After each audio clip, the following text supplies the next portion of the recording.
Black people represent about 14% of the population, but only 2% of employer firms.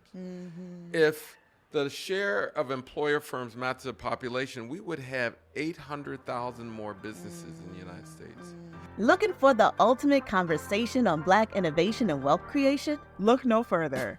From Chains to Links brings together some of the top Black entrepreneurs, academics, creatives, and futurists To discuss how we reimagine Black community. and build a collective vision for true Black prosperity.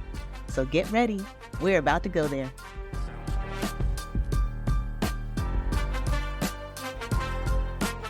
Hey everybody, welcome back to From Chains to Links. I am Kelly Burton, co-host for this fantastic podcast. My partner in crime, Ifike, is not going to be able to join us today, but we're going to hold it down. I am joined by an amazing brother who has built a fantastic body of work over his career, and so excited to hear his perspective, especially given our work at Black Innovation Alliance is all about closing the racial wealth gap. So this brother is going to help to drop some gems to inform our movement in that direction. So welcome, Andre Perry. Thank you for Kelly. joining us. Thank you. How are you doing? I'm good, brother. How are you? It's always a struggle for a black man in America, but I'm surviving. You and looking good while doing it, You too. know, You I tried to know? match the I'm furniture. telling you, we appreciate that. So tell us what has you in D.C. Well, do you live in D.C. or you? I live in the DMV. I Really? live in the National Harbor, but this is Congressional Black Caucus weekend. It is. So we get to hang out with all the muckety mucks. Mucks. And You know, all, I call them the blue blood black people. exactly. The 5-button suits and all the fanciness. No, but it's a good time because you really get to see why we should be gathering. Because if we're not talking about the importance of economic and political power, Yes. then what are we really talking about? And Yes. so we need this event. They are our representatives, and we need to help them understand what the Black agenda is, and that's what that's why I'm here this weekend. But I live in the area, work in the area, Live and work in the area. play in the area. Yeah, so you're at the Brookings Institute. Yes, the Brookings Institution. Yes, institution. They made that shift like a decade ago, right? And I'm still a little slow. Yeah, well, I mean, and then you can call us Brookings. Brookings for shorts. Let's Yeah. stick with that. That keeps it simple. Yeah, that's right. But that's a very prestigious appointment. So shout out to you, brother, because you have earned it. You've been hard at it for a long time. And so Yeah. it's good to see you in that role representing. Yeah, I understand. We met years ago Yes. when I was doing some work at the Joint Center on a project called Place Matters, where we were looking at life expectancy by zip code. Yeah. And it's interesting because now I do a project that's called the Black Progress Index, where we look at where Black people are living the longest. So looking where Interesting. the highest life expectancy in cities and counties all across the country. So instead of looking at the Black-white disparity, we look at we compare Black people to Black people in different places. So is this like this new blue zones concept? Yeah, right, Blue exactly. zones for Black people. Absolutely, yeah. And you know what's interesting that we find that there's a big range where between Black people who are living well into their 80s. If there is a Wakanda, it is the DMV. In America, there's a Wakanda of sorts. In general, Yeah. life expectancy is higher. There's certainly some spots where it's not, but home ownership is generally higher.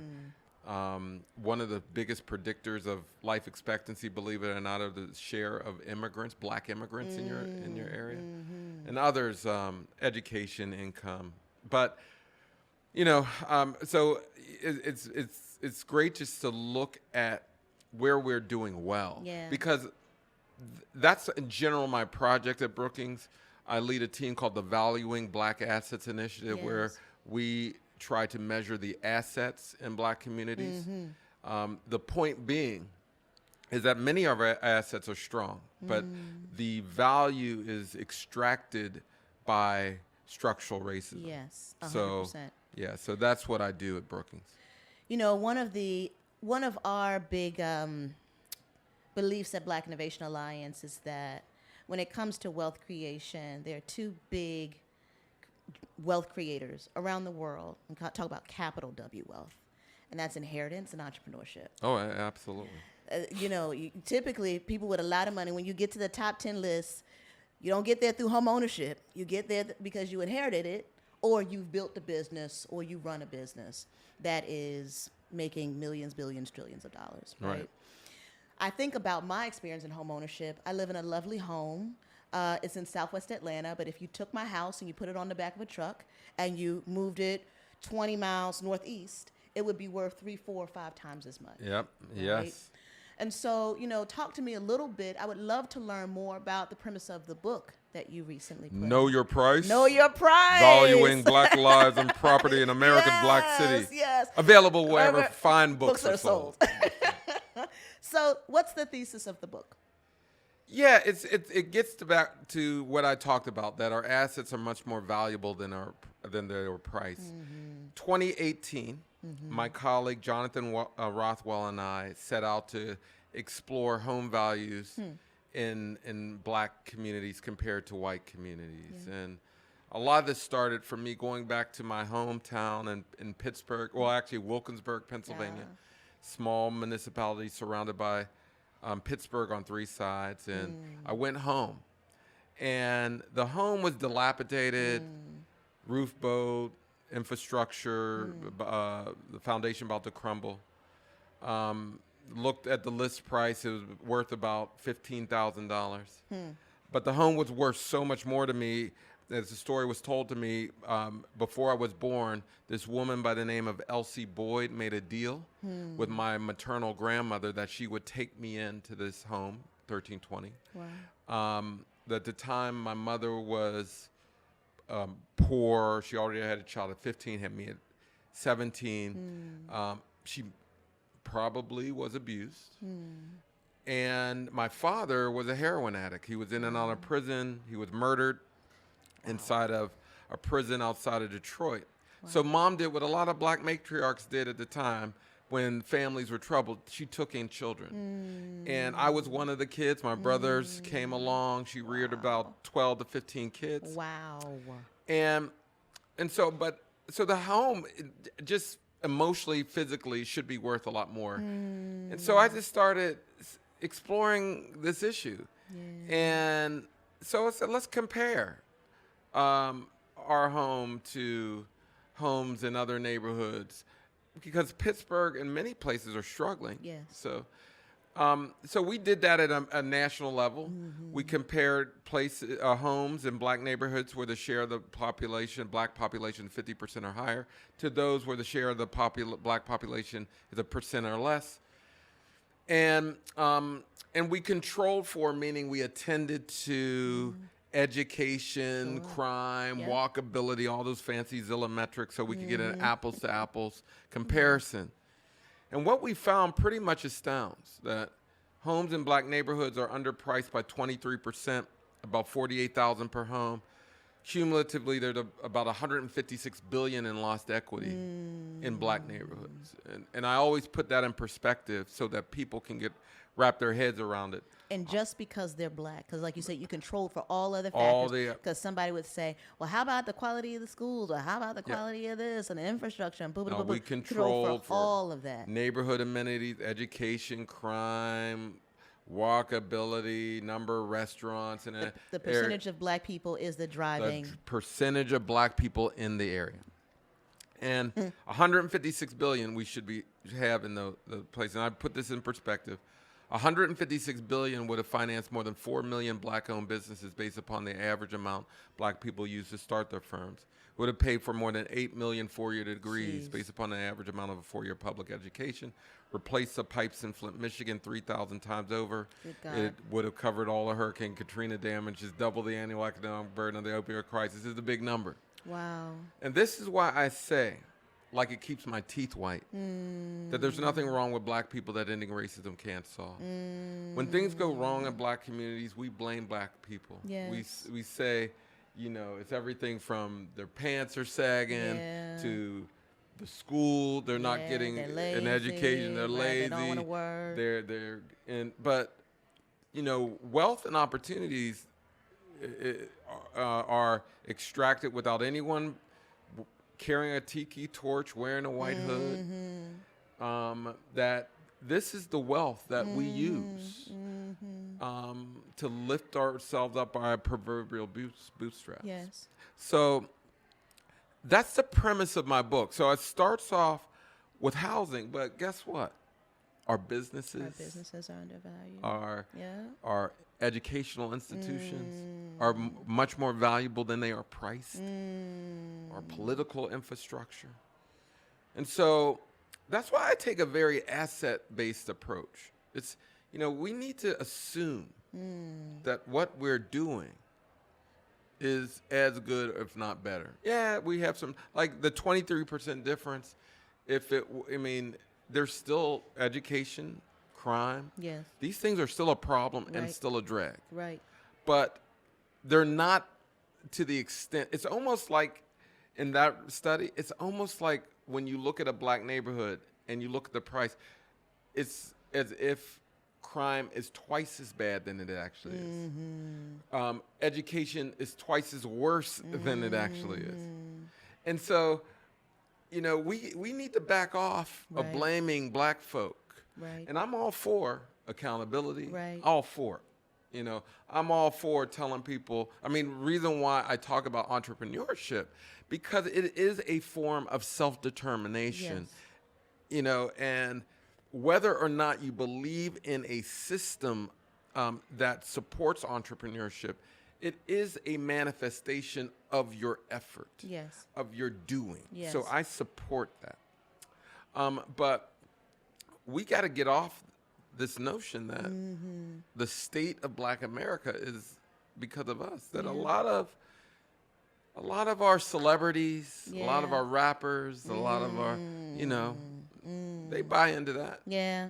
You talking about Charles Barkley? I'm just kidding. Oh, that's the most recent. That's the most recent one that I, Oh, I can shame a lot of our folks. We wax poetic on that. Yeah. One of the underlying arguments for the Supreme Court justices who carried the vote was that we live in a race-neutral society. And research like yours proves over and over and over again that while race-neutral might be the aspiration, it is not our reality. Right. So how do we get over this hump where now we're supposed to believe we live in a race-neutral society when we have, proven over and over and over again that racism is alive and well and has real life implications for people of color every single day, especially Black people? Well, I answer it this way because I've talked a lot about the Supreme Court decisions, and remember that most of American history, it was legal to discriminate. Yes. Legal to discriminate. Yes. So hearing what the court feels about us is nothing new. That's right. Nothing new. That's right. We still have to keep pressing on. That's right. And from a legal standpoint, we still have to understand that there is an argument. What do you do with a population that's been discriminated against, regardless of your race or ethnicity? You still have to deal with injury. When 9/11 victims were injured. Right. I'm not getting a conversation about reparations, but just to make the point. Right. When 9/11 victims are injured, we found resources. Right. When businesses had to shutter for the pandemic because of our social distancing, we found the resourtions. Right. Now, there was another type of social distancing that occurred for generations. We should find the resources. And now, this what drives me nuts about these conversations, because I don't always make economic cases for equity, but because there's a moral imperative. Sure. I don't want to ever, but there is an economic issue here. Black people represent about 14% of the population, but only 2% of employer firms. If the share of employer firms matched to the population, we would have 800,000 more businesses in the United States. Millions of people hired. Trillions added to the economy. Yes. GDP increases. Innovation. Yes. Like, we cut our nose, well, not we, because I don't put myself in that camp, but there's a lot of people who cut their nose to spite their face every single day in the name of white supremacy or whatever they want, merit or whatever they want to call it. Right. But we still have to understand that we got to keep pressing on. Yeah. One of the studies I'm proud of is on business development. We scraped all the Yelp data from businesses all across the country. And then we did, again, controlling for spending power, education, all of that. And we found that Black, brown, and Asian-owned firms actually score as high, if not higher, on Yelp than their white counterparts. In terms of quality of the experience. Terms of quality. However, they get lower scores and less revenue when they're situated in Black neighborhoods. So the perception of the neighborhood is influenced the perception of the business. Why that's problematic? Because one, if you're a quality business, you should be rewarded as such. When you're not, you're forcing high quality businesses to compete with low quality businesses. You're getting less revenue. But more importantly, our elders had a saying for this. They would say, our ice is just as cold. Our ice is just as cold. It holds up empirically. So are you saying that we do not live in a meritocracy? Is that what I'm hearing? Oh, no, we do not. I mean, that's pretty clear. But the thing is, that hasn't stopped us from being our best. The work that I do today is a result of many researchers who are a lot better than me doing that work 30, 40 years ago. And I get to wear nice fancy suits, sit on luxurious couches. That match your suit, that match my suit. Because someone put in the work. Yes. They put in the work. Yes. And we got to put in the work. So can we talk about that a little bit? Because when you came in, you mentioned you're here because our legislators need help in building a Black agenda. Yes. And I remember 20 years ago, this was actually a common idea, a concept, a Black agenda. I remember growing up, there was a Black slate that was delivered to your house. And the Black slate told you all the people you needed to vote for based on who was stomping for Black people. And all of those institutions, whether it's Black agenda or Black slates, they've gone away, or if they haven't gone away, they're under the radar. So what do we need to do to get back to a place where everybody got the hymnal and everybody know when we say turn to page 23, this is what it means and this is how we need to show up? Well, I blame myself for this. I include myself. There was a time where in the community you had to prove you were a credit. And in the research community, to prove your credit is to provide information in a way that people can consume and use in a way that will advance their conditions. We as a community of scholars and researchers, we have got to come together, work through whatever differences and agendas, our personal agendas, and actually create that slate. Yes. To create the space. It might be during the CBC. It might be once a year. You have the Urban League putting out stuff. You have NAACP putting out. I mean, with that stated, we do need an agenda that people can hold. That people can that is vetted. Yes. Because not everything, it holds up. Well, these days, if you have a social media, profile and you've got 100,000, 200,000, 1 million followers, what you say holds more credence in the African-American community than what's coming out of the ivory tower. That's right. So when I graduated with my PhD, I decided that I was not going to stay in the academy because I had the same tension to say, I got in this work because I wanted to give back to the community. And being in the ivory tower, it makes it very difficult to do that. You have done a yeoman's job of it because you still stay very connected to the people and on the ground. But it's very, very difficult for academics to kind of permeate the ivory tower. And similarly with a lot of our legacy Black organizations, they struggle, and I'm going to say it. And, a lot of, we all know that it's a touchy subject, but the infrastructure that we had during the Civil Rights Movement, and even 20 years ago, when direct mail mattered, when direct mail mattered, not to say direct mail don't matter, it don't matter as much as it mattered 20 years ago. Right. We haven't figured out how we build the digital infrastructure that allows us to do just that, right? To reach all 60 million or however million Black people there are out there, because somebody is doing it. Amazon is doing it, right? Yeah, we're getting TikTok is doing it. Facebook is doing it. X is doing it. How do we figure that out? How do we build the infrastructure? Not only build the agenda, because there are a lot of brilliant people that if you bring them together over a weekend, they can hash that out. But it's about the deployment of it. I actually think we have the infrastructure. I actually think we have the people to do it. There are times when things do come together. I mean, I don't want to discount what 2020 did for us. Not that it solved everything, but we were generally on the same page on a lot of things. But it showed you how difficult it is to sustain something. Yes.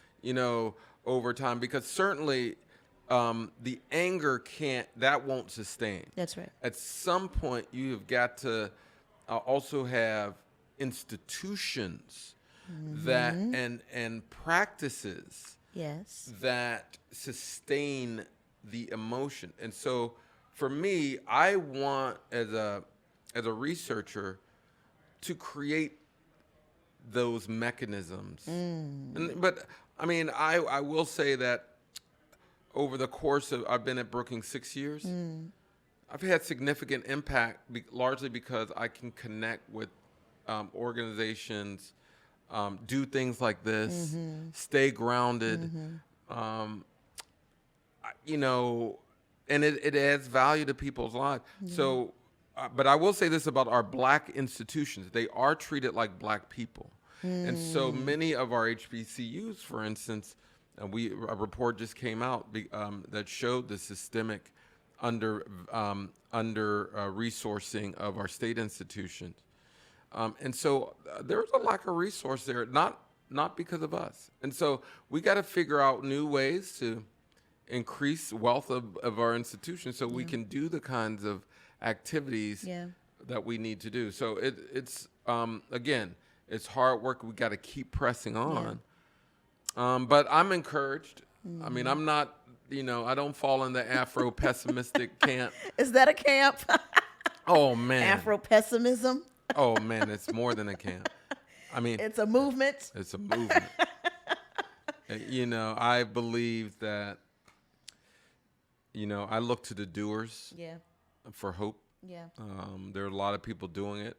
And again, like I said, any success that I have is really predicated on somebody else.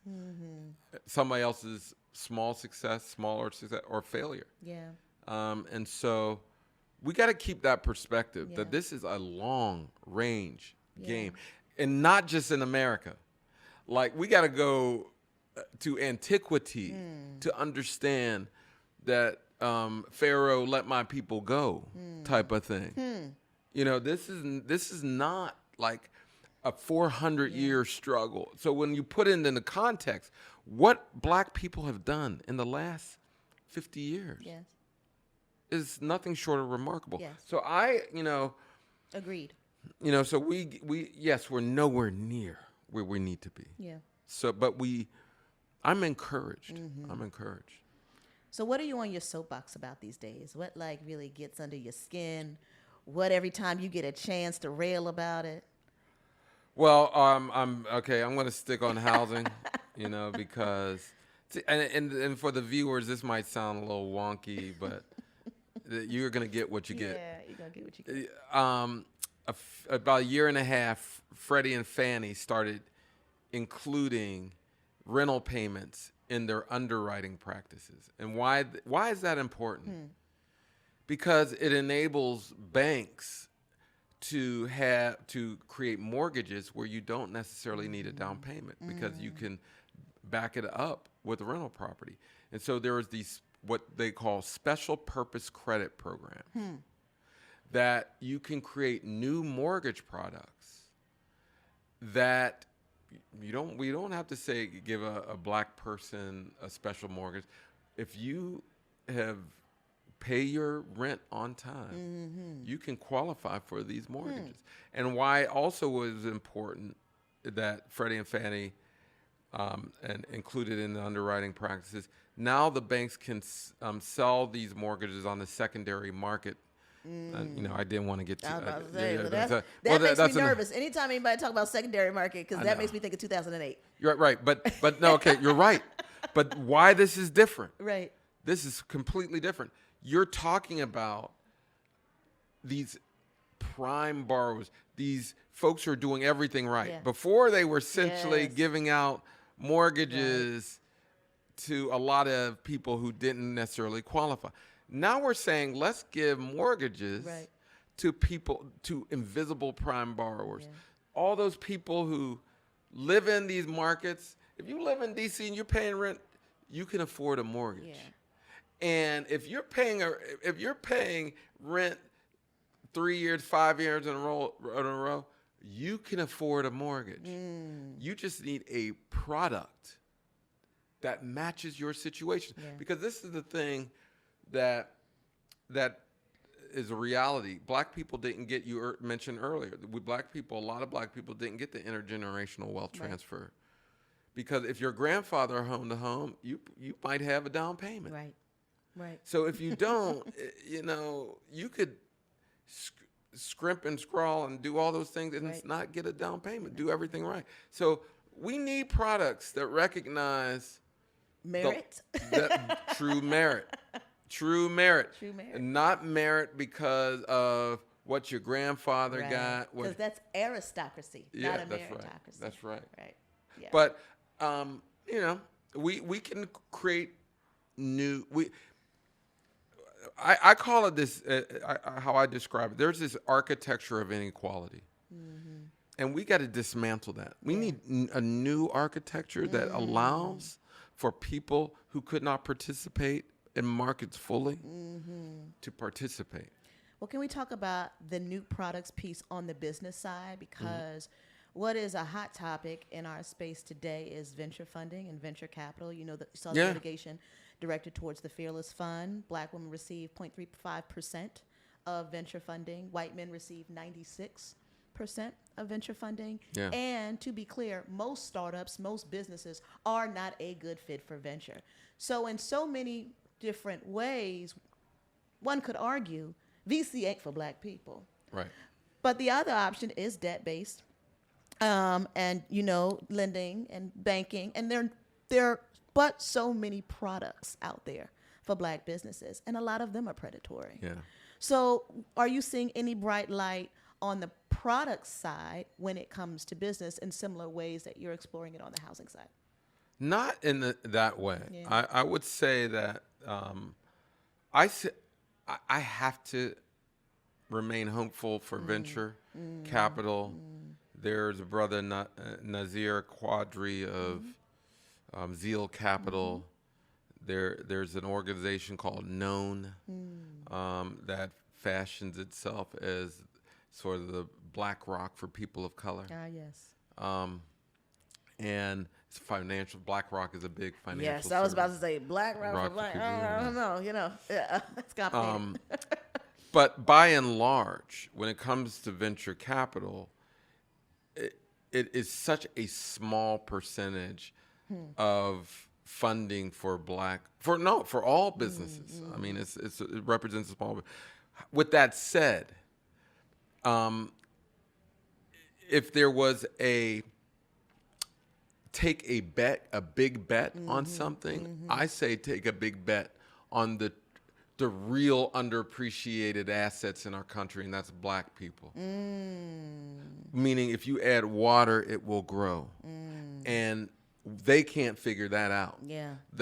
And I'm not saying all businesses get venture capital, as you mentioned. Not all businesses are built for venture. Yeah. But we do have tech firms that their ice is just as cold. Right. And we got to compel, and you're going to get the outsized returns if you can just see that their ice is just as cold. Well, thinking about Black people as an asset makes me nervous, because that's how we enter into this American as an asset, as the ultimate asset, as property, right? And I mean that metaphorically, but I was just giving you some insight into my internal, my guttural response. You know, it's like when you see all these YouTube things about a high value man and all that. And I'm always like, yikes, right? The buck, right? The buck, right. But I try to go, okay, I know what you're trying to say. I know. Well, you know, us nerdy types, we can overanalyze everything. I know that is my truth. And so I recognize it for what it is. But, you know, that is the underlying kind of theme of From Chains to Links, right? Yeah. What does it mean to go from being owned to being an owner? Yeah. Like, that is a mindset shift. And those are hard conversations that we as a people need to have, because there are some things that we're going to have to let go, some ways of being and doing that may have served us in the past that will not necessarily serve us moving forward. Mm-hmm. So how do we unpack that and do that work? Well, I have always said that if America is going to be a true meritocracy, it will mean that Black ownership rates are higher than other groups. Yeah. That's when you know, okay, something has changed. Yes. For that reason, we were the assets that were bought, sold, mortgaged. And so when you see that power shift, because we talk a lot about wealth and assets and things like that, but it's really about power. Yes. You know, how much power do you have? Yes. And entrepreneurship, ownership, home ownership, business ownership, commercial property ownership, these are just forms of power. Yes.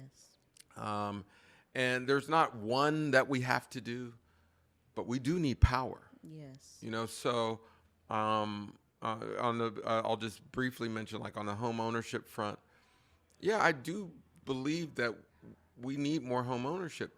More importantly, we need stable, reliable, predictable places to live. Yes. That's more important. Yes. We've made it into like this wealth building thing, and it, you know, in this country it is, but you should be able to thrive without necessarily owning a home. You know, and so we should not commodify certain values. Yeah. And so for me, I want to always just remind it. I'm glad you brought up this whole asset conversation. For me, it's about power. Yeah. You know, what kind of power do we need and have? Because even on the home ownership front, that's a colonial idea. Yeah. This idea that your property rights determine that's right. Not only your value, but how much control you have in a community. Well, you know, our democracy was created to protect white man's ability to preserve his property. That's right. The country is not democracy. It's the framers done by no democracy.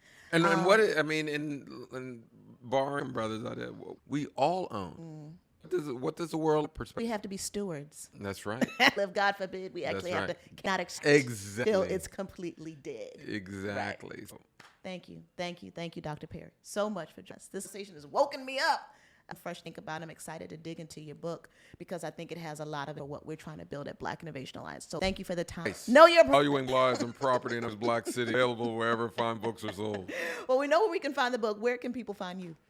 They can reach me at Andre Perry on all social platforms. And also, you can just reach out to Brookings Institution. Read the research. We got a ton of research that really spine-tingling, really understandable tools that people online and say it's nice. That's right. And then match the couch. That's right. Thank you. Thanks, everybody, for joining us for the episode From Chain Links. Well, it's time. Hey, everybody. Hope you loved the episode as much as we. Join us at innovationalliance.com to get a conversation. And remember to subscribe and share the podcast as we build the movement for true Black beauty.